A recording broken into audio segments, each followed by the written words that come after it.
Welcome to another edition of Fantasy News. I am your host, Daniel Greene, and today we have a good amount of fantasy news to get through. I'm going to go ahead and start with the quicker stuff at the beginning so we can keep those big, juicy, hardcore fantasy stories right there at the end. But getting the ones we want to get through out of the way, first and foremost, we had another Frozen 2 trailer drop, and I'm going to be honest, I missed the Frozen wave. I was kind of a little too old for it. I think I was just starting college or maybe late in high school when Frozen came out, and now it's this cultural phenomena. It's one of the biggest Disney movies ever. I didn't see it until years after it came out and thought it was fine. It was a good Disney movie, which means it's above average, above most. But Frozen 2 looks legit. They are leaning into the fantasy aspects of the story, it seems. Hardcore. There is wider world building and lore building here, neat use of magical powers. My fantasy nerd is very, very interested. I'm probably going to go see Frozen 2. Might even do a review for it here on the channel. And speaking of things I don't normally review on the channel, I also plan on reviewing the new Link game that came out on the Nintendo Switch. Stick around for that in the upcoming days. Now moving on to other adaptation news. Tom Welling has been reported by Deadline to be reprising his role as Clark Kent within the Arrowverse universe. I'm a little confused because I haven't kept track of the whole Arrowverse franchise, but I know Superman has appeared in Supergirl with a different actor, so whatever, it's comic books, there's all kinds of stuff like this. I'm sure there's some universe difference or world difference thing that explains this entirely. But yes, Tom Welling will be reprising his role as Clark Kent within the Arrowverse, according to Deadline. Variety has reported that a Spoonbenders adaptation has been bought by Showtime with a pilot commitment. This means that it's not just a, hey, we're going to buy it and maybe do something with it down the road purchase. No, Showtime is committed to making a pilot for Spoonbenders. Very cool for fans of that franchise. I haven't picked it up and have never really had it recommended to me very strongly, so I don't know if it's ever going to be something that's talked about on the channel, but it might, and it must be at least somewhat interesting for Showtime to have a pilot commitment. And for my Stephen King fans out there, Stephen Hopkins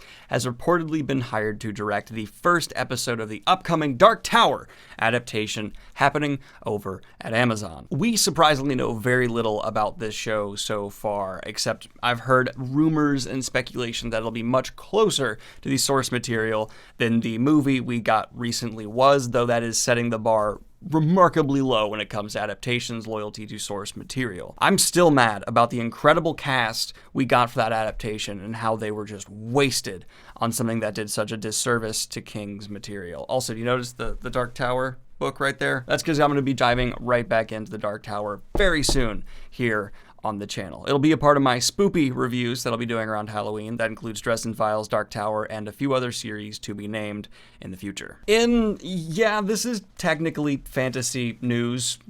Will Ferrell and Ryan Reynolds are set to star in a Christmas Carol adaptation.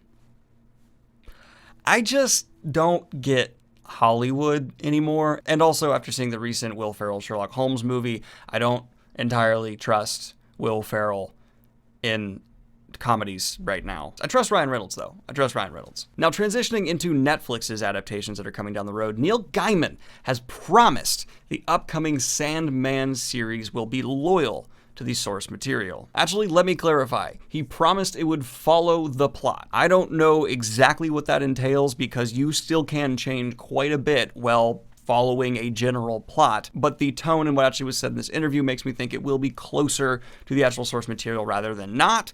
But yes, Sandman fans, rest assured, you will at least be getting a plot similarity, I guess is what we're saying here for sure, between the series and the show. Now, transitioning into a bit of possibly fake news, I'm still confused by this. Headlines are all over the place, saying things like, Spider-Man deal reportedly on hold due to Apple possibly buying Sony. So I felt the need to dive in deeper to these headlines and figure out where they're coming from. And I found it very suspicious that if you Google Apple buying Sony, almost all the headlines are about the Spider-Man ramifications rather than the huge ramifications within the tech industry entertainment this would have. So my fake news dart went off, and I really wanted to jump in. Where do these headlines come from? Is Apple actually buying Sony? Maybe, but probably not. That's the most you could say. Really, what happened is in a couple of interviews, people said that yes, Apple has a list of companies they are looking to buy due to launching their own streaming services and really trying to breach into the entertainment market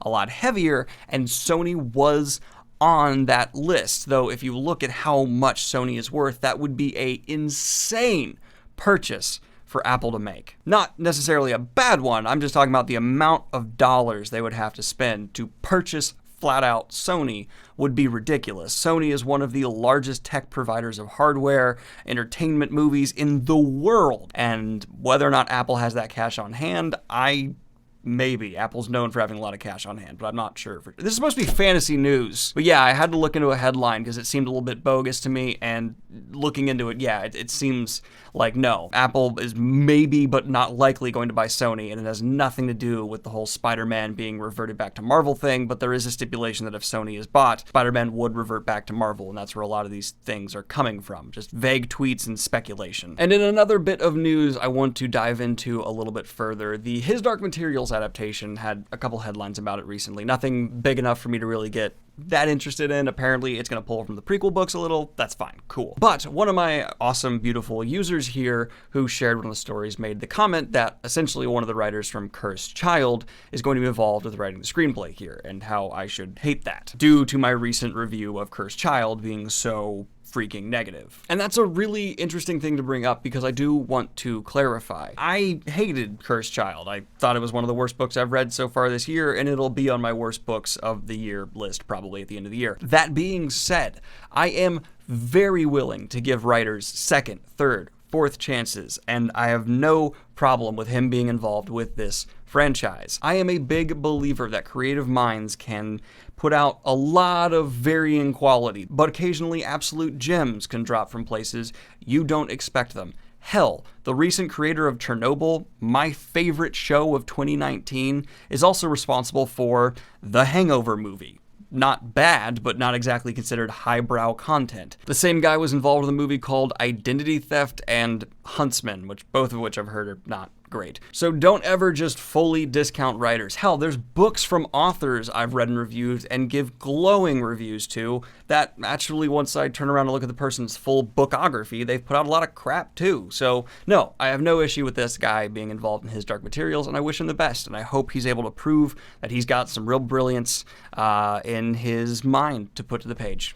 All the best to him. I hope he does well. But in the last bit of adaptation news we're going to cover here today, the Emmys happened, and Game of Thrones season, that one. I have seen a couple of the other shows that were nominated for Best Drama Series, and if we're going purely off the seasons that were submitted, or the episodes, what have you, however this is done, yes, I think they should have beat Game of Thrones for that season. But Game of Thrones is ended, and the way these things work in the entertainment industry is they give these like honorable, yeah, you win, Emmys out. So yes, if you're taking the whole series into account, cap it off, give Game of Thrones the Emmys it deserves, because it was a groundbreaker, setter, and all these things, and that's probably why they gave it this award. They also do take things into account that a lot of general audience people do not, like the costuming work, which was absolutely brilliant, and the scores, all together performances. So if you take all of that in, the last season of Game of Thrones could arguably be better than these other shows in terms of production value. But if you're just looking at it from the drama perspective for Best Drama Series, I would not have given them this Emmy. The second Emmy they won was Best Supporting Actor in a Drama Series, and that was for Peter Dinklage's absolutely killer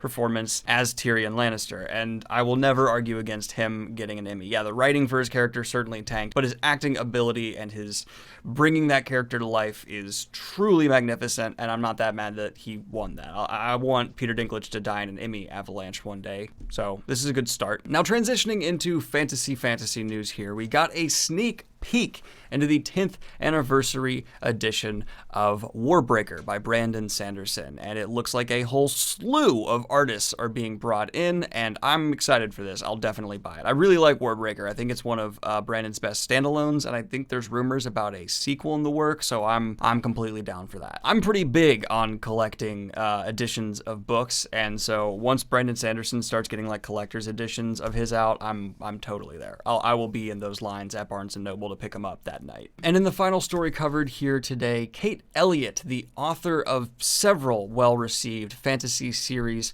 responded to a question on Goodreads. Someone asked, when will The Dead Empire be out in paperback? Kate Elliott responded, unfortunately, the publisher of Black Wolves canceled the series 2 years ago.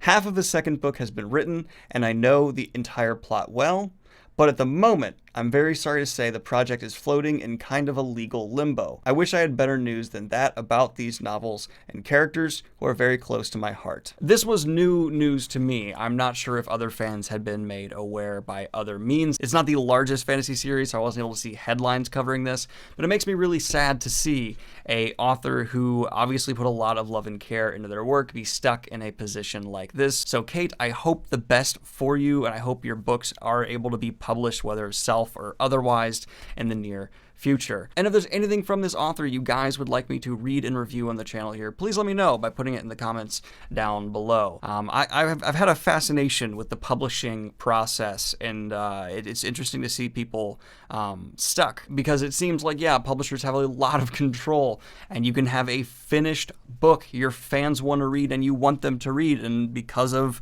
situations like this, you just have to sit on it, and that sucks. Anyway, guys, like and subscribe if you have not already. Hit the Patreon if you want to support fantasy news and what I do here. And buy some fantasy news merch if you want to rep the show. Have a good one, y'all. Peace! And of course, I'd like to record a special shout out to my latest high tier Patreons. Magnus, Peterson, Doge? I'm gonna go with Doge.